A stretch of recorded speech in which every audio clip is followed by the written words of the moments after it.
नमस्कार, राम राम, जय हिंद। तो दाजी काका जी हो जाओ तैयार, अब चुनाव लड़वा के लेकर।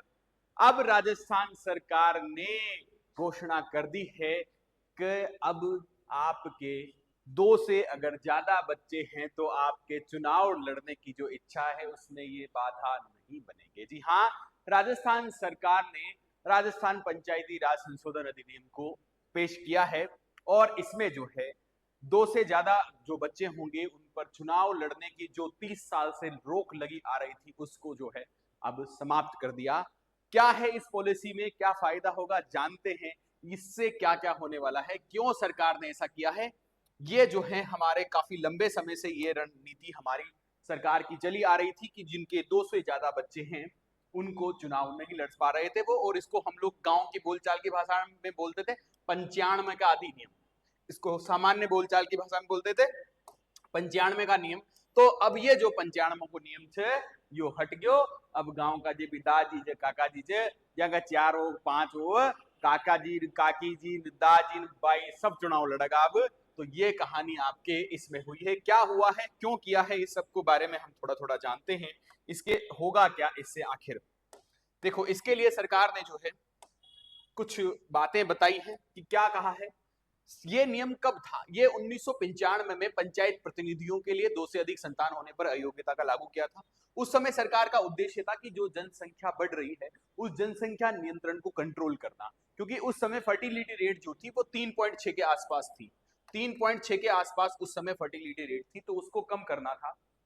इसके लिए जनप्रतिनिधियों से कहा गया कि भाई आपको सबसे पहले, जब हम खुद मॉडल बनेंगे, जब प्रतिनिधि खुद इसका मॉडल बनेगा तो जनता इसको स्वीकार करने की कोशिश करेगी। तो इन पर जनप्रतिनिधियों के ऊपर एक दबाव, एक मोरल जो है जिम्मेदारी तय की गई। ये जब ये लागू हुई थी उस समय काफी सारे जो निर्वाचित प्रतिनिधि थे उनकी सदस्यता तक समाप्त हो गई थी जब ये नियम लागू होता 1995 के आसपास। अब बदलाव करना क्यों आवश्यक हुआ?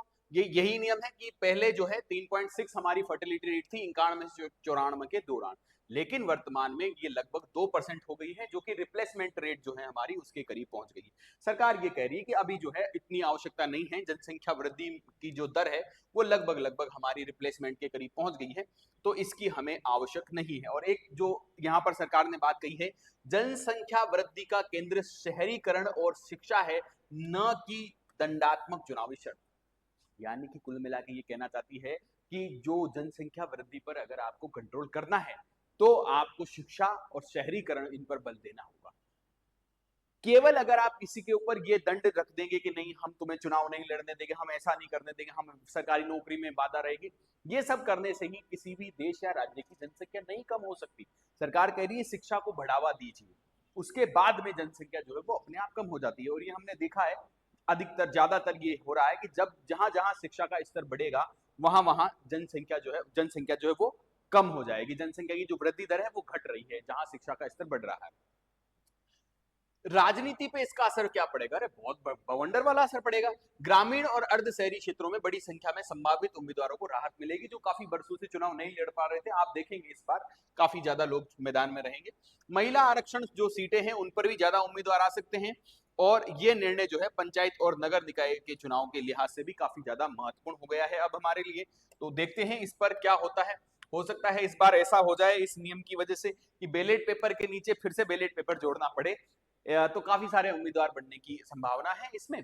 हालांकि अभी एक और ऐसा नियम है जिसके ऊपर अभी भी ये संभावना टिकी हुई है, एक शिक्षा का नियम। हालांकि ऐसा माना जा रहा है और ऐसा है भी सही, शिक्षा एक अनिवार्य मुद्दा है। कम से कम आज का जो हमारा जमाना है जिसे हम आर्टिफिशियल इंटेलिजेंसी का जमाना कहते हैं, आप सब एक चीज के बारे में जानिए। एक तो जो अपने मतदान है, चाहे विधानसभा के, चाहे लोकसभा के, चाहे ग्राम पंचायत के, आप सभी को उसमें बढ़ चढ़कर भाग लेना चाहिए। चाहे स्थानीय स्वशासन के चुनाव हो, पंचायती राज के चुनाव हमारे आम जनजीवन पर सबसे ज्यादा असर डालते हैं। हमारी जो लोकल गवर्नमेंट है और देश के युवाओं के ऊपर ये सबसे ज्यादा जिम्मेदारी है कि वो अपना नेता, अपना लीडर किस तरीके से चुनते हैं।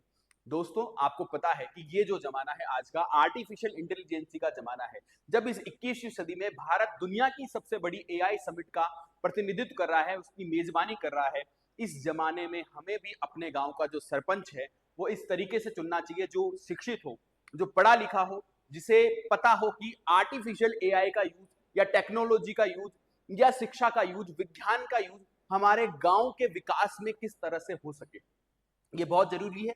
इसीलिए आप इस जो राजस्थान में ये चुनावों का महोत्सव होने वाला है, इसमें बढ़ चढ़कर भाग लीजिए, लेकिन अपनी जो उम्मीदवार है उसे सावधानी से उसका चयन कीजिए, पढ़े लिखे उम्मीदवार को मौका दीजिए।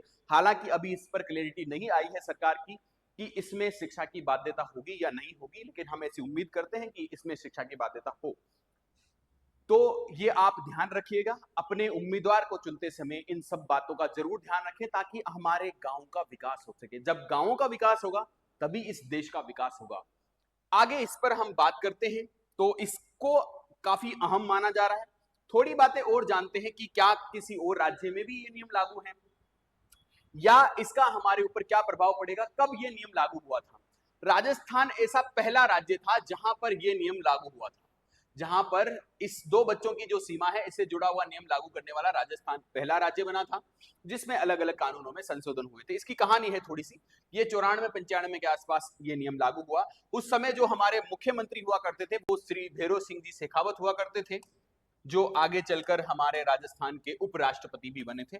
भैरों सिंह शेखावत जी जो हैं वो इस समय राजस्थान के मुख्यमंत्री हुआ करते थे जब ये नियम लागू हुआ। इसकी जो कट ऑफ तारीख रखी गई थी वो रखी गई थी 27 नवंबर 1995, जिसको अपन गांव में कहते हैं ना 95 को नियम, वो तारीख ये थी 27 नवंबर 1995 के बाद जिसके 2 से ज्यादा संतानें होंगी वो इसके लिए अयोग्य था।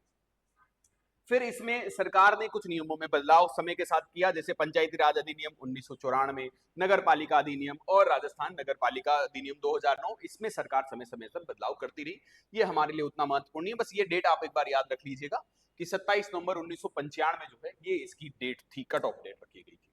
इसके बाद राजस्थान में एक और है, सरकारी नौकरियों में भी जो है 2 बच्चों का नियम राजस्थान सरकार ने लागू किया, और ये 2002 में ऐसा हुआ था। आप में से भी जब आप सरकारी नौकरी लग जाएंगे, आप में से, तो आपको भी एक एफिडेविट, एक शपथ पत्र भरना होगा, जिसमें आपको भी ये शपथ लेनी होगी कि आप 2 से अधिक बच्चे जो है वो नहीं पैदा करेंगे। इसका आपको शपथ लेना होगा, सरकारी नौकरी के लिए आवश्यक एक शपथ पत्र होता है। इसके लिए सरकार ने जो है कुछ नियुक्ति के जो अधिनियम है उनमें चेंज किया है। इसके अलावा जब ये फैसला हुआ था, जब ये लिया था भैरू सिंह शेखावत जी की सरकार के द्वारा, उस जमाने में काफी प्रोग्रेसिव फैसला था। आप सोचिए देश का राज्य का जो मुख्यमंत्री वो ये फैसला ले रहा है कि 95 के बाद जिनके भी ज्यादा बच्चे होंगे 2 से अधिक, वो जनप्रतिनिधि चुनाव नहीं लड़ पाएंगे। तो इसके द्वारा कितने लोगों का उसने विरोध झेला होगा, उस व्यक्ति ने, लोगों को जो जिस पद पे थे उन्होंने अपने पद से त्याग पत्र देना होगा। तो ये ऐसे फैसले लेना बहुत बड़ा काम होता है, और भैरू सिंह शेखावत जी ऐसे फैसलों के लिए जाने जाते हैं अक्सर। जब ये लिया गया तो जनप्रतिनिधियों को रोल मॉडल के रूप में सामने रखना था कि ये जो है जनप्रतिनिधि हैं, ये समाज के बारे में सोचते हैं, रोल मॉडल के रूप में प्रस्तुत करना।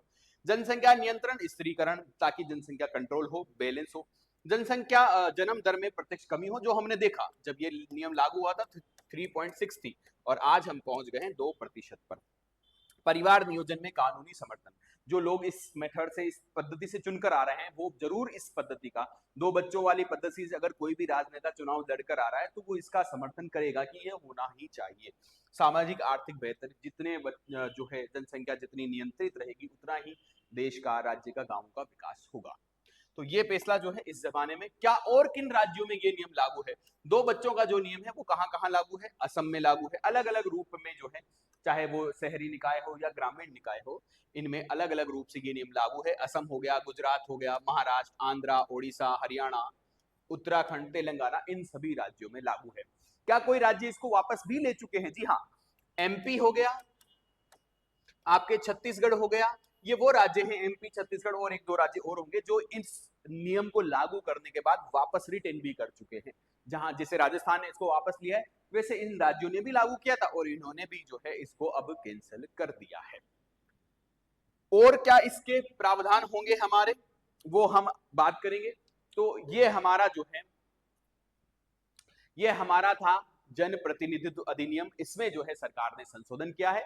यहां पर जाते जाते आप लोगों को एक क्वेश्चन बताना है, राजस्थान की वर्तमान में जो लिंगानुपात है, यानी कि 2011 की जनगणना के अनुसार हमारे राजस्थान का जो लिंगानुपात है वो कितना है? आज के लिए इतना ही, बाकी चर्चा कल। आप सभी को अपने अपने गांव की ग्राम पंचायत का जो चुनाव है उनमें बढ़ चढ़कर भाग लेना है। धन्यवाद।